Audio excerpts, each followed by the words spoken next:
बिना संघर्ष कोई महान नहीं होता, बिना कुछ किए जय जयकार नहीं होता, बिना कुछ किए जय जयकार नहीं होता। जब तक नहीं पड़ती हथौड़ी की चोट, जब तक नहीं पड़ती हथौड़ी की चोट, तब तक कोई पत्थर भी लोगों के लिए भगवान नहीं होता, तब तक कोई पत्थर भी लोगों के लिए भगवान नहीं होता। नमस्कार दोस्तों, अश्विनी जीएस क्लासेस में आपका स्वागत है। मैं अश्विनी द्विवेदी आप लोगों को ज्योग्राफी के तहत जो सीजनल चेंज टॉपिक हम लोग पिछले क्लास में पढ़े थे, उसी चीज़ को थोड़ा सा एट ए ग्लेंस रिवाइज करते हुए हम अगला टॉपिक पढ़ेंगे अक्षांश और देशांतर के बारे में। क्या पढ़ने वाले हैं बच्चे? अक्षांश और देशांतर के बारे में पढ़ेंगे आज हम लोग। लेकिन उससे पहले पिछले क्लास वाली थोड़ा सा जो टॉपिक था हम लोगों का कि पृथ्वी की गतियां, मोशन ऑफ अर्थ, उस चीज़ को थोड़ा सा हम लोग देख ले 2 मिनट में, उसके बाद फिर आगे देखते हैं। तो बच्चा हम आपको बताए थे कि हमारे 12 महीने हैं और 12 महीनों में से जो 12 महीने हैं तो इनमें 3-3 महीनों को हम लोगों को अलग कर देना है। तो 3-3 महीना आप जब कॉलम में डिवाइड करेंगे तो कितना आपका कॉलम बनेगा? 4 कॉलम बचेगा। बचा कितना बनेगा? 4 कॉलम आपका बनेगा, ठीक ना। 4 कॉलम कौन कौन सा बनेगा? तो जनवरी फरवरी मार्च का 1, अप्रैल मई जून का 1, जून जुलाई अगस्त का 1 और अक्टूबर नवंबर दिसंबर का 1। ये 4 कॉलम बन गया बच्चा। तो हर कॉलम के लास्ट महीने, हर कॉलम के 4 कॉलम है तो हर कॉलम के लास्ट महीने में हम लोगों को 4 स्थितियां निकल कर आएंगी। क्या आएगा बच्चा? 4 स्थिति निकल कर आएगा। जैसे मार्च में 21 मार्च, जून में 21 जून, तीसरा कॉलम में सितंबर मतलब 23 सितंबर, और चौथा कॉलम जो लास्ट है यहाँ पर देख रहे हो आप, यह दिसंबर, तो 22 दिसंबर। ये 4 स्थितियां मुझे प्राप्त हुई, 21 मार्च, 21 जून, 23 सितंबर और 22 दिसंबर बच्चा, ठीक ना। तो आप देख रहे हो यहाँ पर कि अब सूर्य की अब यहाँ पर पृथ्वी की कक्षा हम लोग देखने वाले हैं। पृथ्वी की कक्षा कैसे काम करती है? तो पश्चिम से पूरब की ओर पृथ्वी परिक्रमा करती है अपने अक्ष पर। तो देख रहे हो यहाँ पे सूर्य जो है विषुवत रेखा पर चमकता है, यहाँ पर भी विषुवत रेखा पर चमकता है, मतलब 23 सितंबर और 21 मार्च 23 सितंबर की जो स्थिति है, इन दोनों स्थिति में सूर्य का प्रकाश जो होता है वह विषुवत रेखा पर बरलंबवत चमकता है, इसीलिए वो सम दिन रात कहा जाता है, इसीलिए दिन रात सर्वत्र बराबर माने जाते हैं। बच्चा ये 2 स्थिति आपने देख लिया। और जो यहाँ पर देखना है 21 जून और 22 दिसंबर की स्थिति, तो 21 जून को देखो बच्चा कि 21 जून की स्थिति देखो, यह नॉर्थ है ना, यह क्या है? नॉर्थ लिखा हूं, यह साउथ है बच्चा, ठीक ना। यह नॉर्थ है और यह साउथ है, याद रखना, यह नॉर्थ यह साउथ।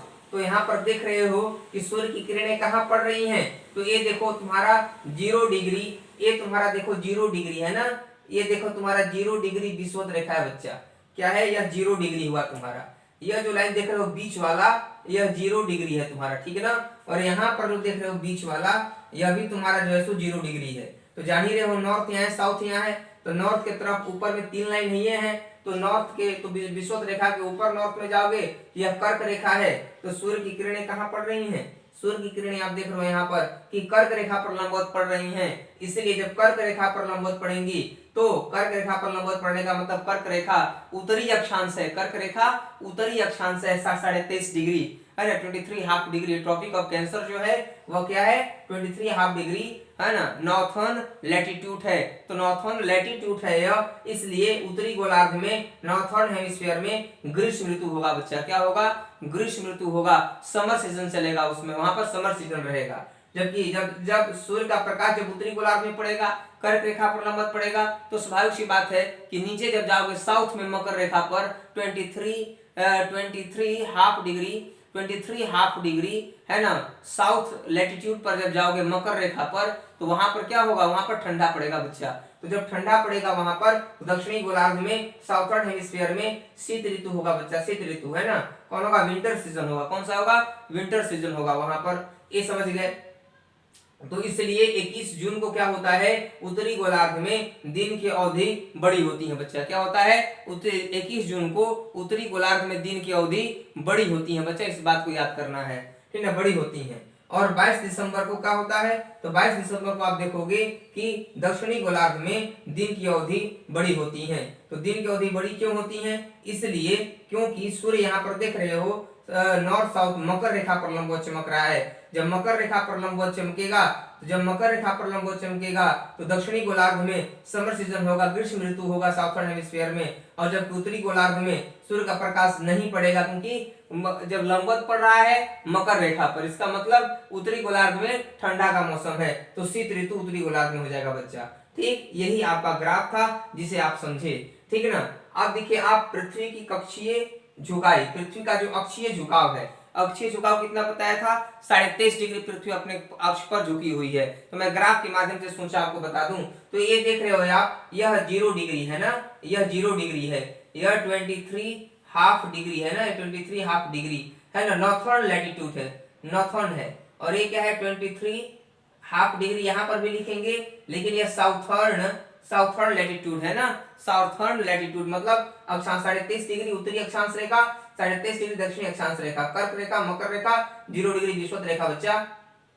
तो आप देख रहे हो कि यहाँ पर लाइन में खींचा हुआ पृथ्वी की दिशा को दिखा रहा है, एक प्लस का चिन्ह जो खींचा हुआ है लाइन। और यहाँ पर देख रहे हो कि 23.5 डिग्री एक लाइन खींचा गया है ना, 10% जो आपका है यह, तो 10 डिग्री है क्या बच्चा, यह 10 डिग्री है ना, 10 डिग्री। अभी 10 डिग्री जो है, तो ये जो पार्ट जो माना जाएगा आपका क्या है, 23.5 डिग्री है, यही पृथ्वी का झुकाव है बच्चा, इतना झुका हुआ है। इसीलिए यह कोण जो होता है कितना है, यह कोण की भी कहा जाता है 23.5 डिग्री। यहाँ पर देख रहे हो आप कि यह भाग जो झुकाव है पृथ्वी का, यही 23.5 डिग्री इसका झुकाव है। जबकि कोण कितने का बनाता है बच्चा, तो 66.5 डिग्री का कोण अपना बनाता है। ठीक, ये तो आपने समझ लिया बहुत अच्छे तरीके से। अब इससे एक भी क्वेश्चन आपके एग्जाम में छूटना नहीं चाहिए। अब मैं बात करने वाला हूं बच्चा, जो क्वेश्चन है आज जो टॉपिक जो महत्वपूर्ण चलने वाला है हम लोगों का, वो आज का महत्वपूर्ण टॉपिक है जिसका नाम है अक्षांश और देशांतर। क्या है बच्चा, अक्षांश और देशांतर। ठीक ना, लैटिट्यूड और लॉन्गिट्यूड, लैटिट्यूड और लॉन्गिट्यूड हम लोग को पढ़ना है, अक्षांश रेखा और देशांतर रेखा। इससे पहले दो और महत्वपूर्ण चीजों की चर्चा करेंगे हम लोग। ठीक है ना, तो यहाँ पर मैं लिख दे रहा हूँ ना अक्षांश और देशांतर। ठीक, आपको याद रहेगा, यहाँ पर मैं लिख दे रहा हूँ कि अक्षांश और देशांतर रेखा, अक्षांश और देशांतर, है ना, मैं लिख दिया हूं। तो बच्चा मैं सबसे पहले एक और महत्वपूर्ण चर्चा करने वाला हूं कि उपसौर और अपसौर ना बच्चा, उपसौर और अपसौर मतलब perihelion aphelion, perihelion aphelion. उपसौर को क्या कहते हैं बच्चा, तो उस उपसौर को कहते हैं, है ना, प्री हेलन, और इसको क्या बोलते हैं, अप हेलन बोलते हैं। अपसौर को क्या क्या है, दो शब्द है, एक थे उपसौर और दूसरा क्या है अपसौर, अपसौर। इसे क्या बोलते हैं बच्चा, इसे बोलते हैं प्री हेलन, इसे कहते हैं अप हेलन, समझ गए। इसे क्या कहेंगे, प्री हेलन, इसे कहेंगे अप हेलन। तो यह स्थिति कब होती है बच्चा, तो दो बातों को, दो तिथि को यहाँ पर याद करना है, 3 4 34, 34 बस याद करना है ना। क्या एक वर्ड है 3 4, 34 समय से लिख देंगे ना, 34 लिख देंगे ऐसे। लेकिन ये 3 क्या है, 3 क्या इंडिकेट कर रहा है, तो 3 बच्चा जनवरी, 3 क्या है, जनवरी है ना, 3 क्या है, जनवरी है। और ये 4 क्या है बच्चा, तो 4 आपका जुलाई है, जनवरी फरवरी मार्च अप्रैल मई जून जुलाई, 7वां महीना है। तो ये जो आपका हो गया 4 क्या होगा, 4 जुलाई लेना है बच्चा ना, 4 जुलाई देखना है, यहाँ पर 2 महीने की डेट को देखना है। 34 याद रखना है कि उपसौर अपसौर में क्या याद रखना है कि 34 बस वर्ड याद रखिए, 34 वर्ड याद रखेंगे तो डेट तो याद हो जाएगा ना, 3 और 4। अब महीना याद करना रहेगा, तो जनवरी जुलाई, ज क्या रहेगा बच्चा, ज है ना, 34 जज, हाँ, या फिर जज 34, जज 34 याद कर लो, ट्रिक कि जज 34 है ना, मतलब ट्रिक याद कर लो। ठीक ना, ट्रिक मैं लिख रहा हूं यहाँ पर, जज 34 34, एक ट्रिक याद कर लोगे आप तो आपको उपसौर अपसौर याद हो जाएगा, प्री हेलन अप हेलन आपको याद हो जाएगा। तो ज से जनवरी, ज से जुलाई, पहले जनवरी आएगा उसके बाद जुलाई आता है, तो जनवरी हो जाएगा पहले और बाद वाले से जुलाई मान लोगे। और 34 सही है तुम्हारा, 3 से क्या होगा, 3 होगा पहले वाला, और जे यहाँ पर एक थे जज है सो सेकेंड स्थान पर है, तो सेकेंड स्थान से मिला देंगे, मतलब 4, तो पहला वाला जो 3 को और बाद वाला जो 4 को, तो 3 जनवरी हो जाएगा और 4 जुलाई हो जाएगा बच्चा। तो उपसौर किसे कहेंगे? तो 3 जनवरी की स्थिति को होता है जब जब पृथ्वी सूर्य के सर्वाधिक नजदीक आ जाए। जब पृथ्वी सूर्य के वर्ष में एक बार सर्वाधिक नजदीक आ जाता है तो उसको उपसौर कहते हैं बच्चा, ठीक है ना। उपसौर किसे कहते हैं? जब पृथ्वी वर्ष में एक बार पृथ्वी के सूर्य के नजदीक आ जाए, ठीक है ना। इसे क्या कहोगे आप? पृथ्वी वर्ष में एक बार सूर्य के सर्वाधिक नजदीक, पृथ्वी वर्ष में एक बार, पृथ्वी वर्ष में एक बार सूर्य के नजदीक होती है सर्वाधिक। और इसमें क्या होती है बच्चा? दूर होती है, दूरी बढ़ जाती है। मतलब पृथ्वी वर्ष में, है ना, पृथ्वी वर्ष में एक बार सूर्य से दूर हो जाती है, उसे ऑफशोर कहते हैं। तो 4 जुलाई को दूरी बढ़ जाता है और पृथ्वी और सूर्य के बीच में, और 3 जनवरी को यह नजदीक हो जाता है। पृथ्वी और सूर्य की दूरी क्या हो जाती है? नजदीक हो जाती है। यही उपसौर ऑफशोर का कॉन्सेप्ट है बच्चा, ये आप समझ गए होंगे। चलो अब बात करते हैं अक्षांश और देशांतर के बारे में, जो महत्वपूर्ण टॉपिक हम लोगों का आने वाला है। इससे भी क्वेश्चन याद कर लेना जो एग्जाम के पॉइंट ऑफ व्यू से बहुत महत्वपूर्ण है बच्चा। वीडियो को लाइक सब्सक्राइब शेयर और बेल आइकन को दबाना मत भूलना, क्योंकि ये आपका किया गया कार्य ही हमें प्रोत्साहित करता है और हम और अच्छे से अच्छे वीडियो को अपलोड करने के लिए प्रोत्साहित होते हैं, ठीक ना। अक्षांश देशांतर, सबसे पहले अक्षांश की बात करते हैं। तो एक मैं ग्राफ बनाता हूं यहाँ पे,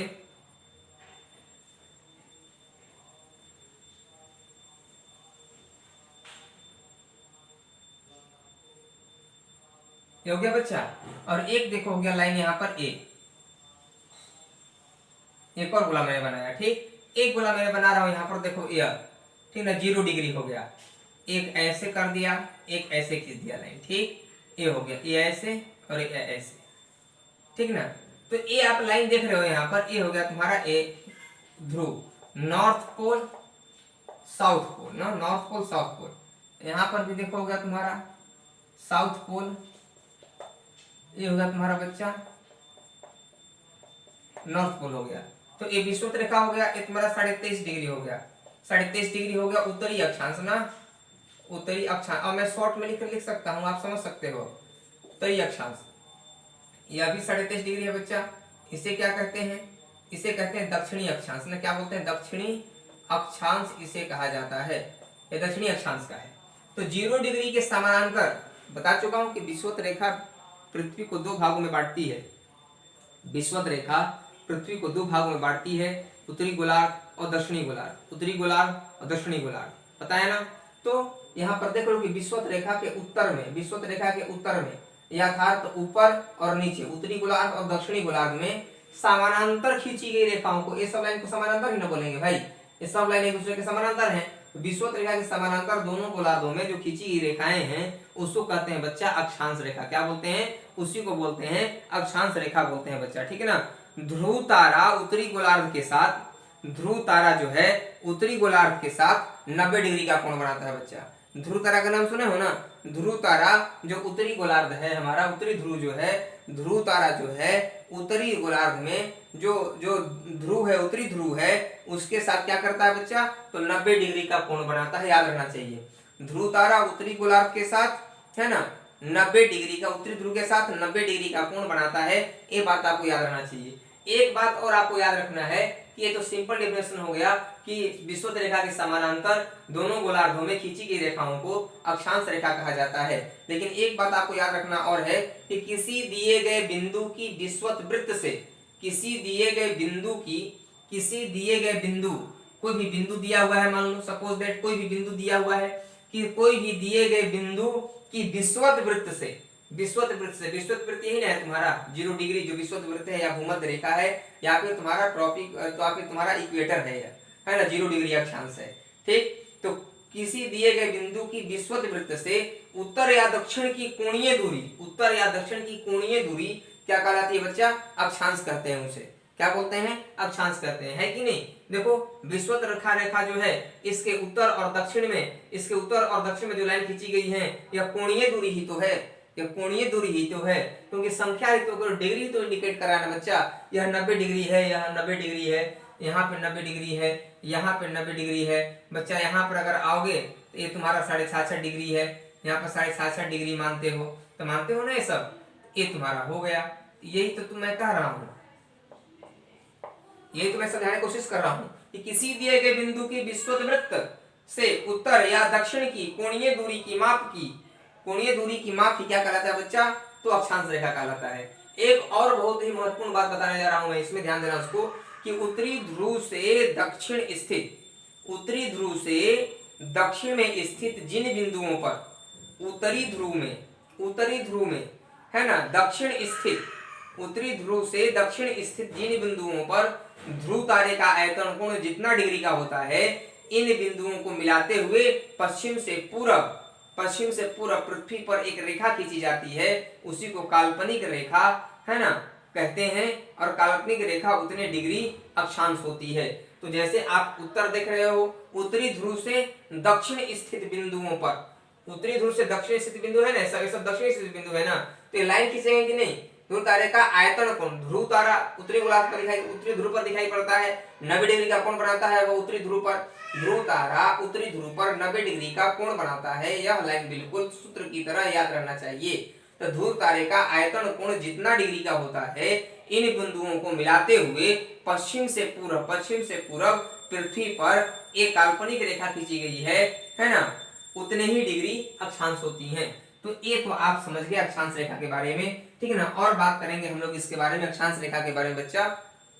सबसे पहले जानते हो तुम लोग कि विश्व में दो माप, अब एक क्वेश्चन पूछा जाता है कुल अक्षांश रेखाओं की संख्या कितनी है। कुल अक्षांश रेखा बच्चा कितना है, तो देखो 0 डिग्री यहाँ पर है, तो यहाँ पर 90 डिग्री है, 0 डिग्री यहाँ पर है, 90 डिग्री यहाँ पर, तो 90 डिग्री ऊपर 90 डिग्री नीचे, तो 90 प्लस 90, 90 प्लस 90 और प्लस 1 है 0 डिग्री वाला, 0 डिग्री ने जोड़े हैं, 90 degree plus 1 degree, sorry 0 degree है यार, चलो डिग्री यहाँ नहीं लिखते हैं क्योंकि 0 से ऊपर जाओगे तो यहाँ 90 डिग्री लिखा हूँ, 0 से नीचे आओगे तो यहाँ 90 डिग्री, मतलब 1 से स्टार्ट होगा, यहाँ से 1 से 90 तक, यहाँ भी 1 से लेकर के 90 तक होगा, एक 0 डिग्री हो गया।